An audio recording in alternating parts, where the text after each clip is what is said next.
সহজ পদ্ধতিতে কিভাবে তোমরা বাড়িতে ইডলি বানাবে তার রেসিপি তোমাদের শেয়ার করছি।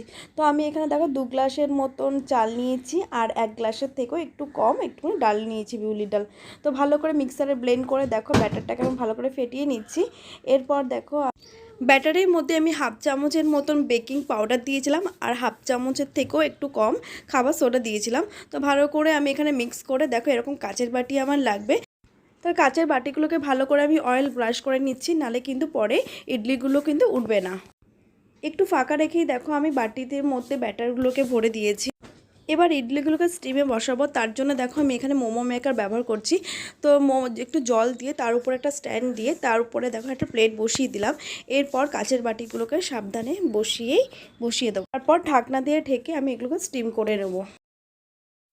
কিছুক্ষণ পর দেখো আমার ইডলি একদমই কমপ্লিট। তো দেখো এখন ছুরি ঢুকে আমি দেখলাম পুরো এটা হয়ে গেছে, একটুও ছুরি গায়ে লেগে যাচ্ছিল না। তো আমি এখন ইডলিগুলোকে নামিয়ে নেব। এখানে ইডলিগুলো দেখো খুব সফট আর কি সুন্দর জালি জালি হয়েছে, একদম পুরো স্পঞ্জি। সঙ্গে ছিল সাউথ ইন্ডিয়ান স্টাইলে আলুর দম আর ছিল চাটনি।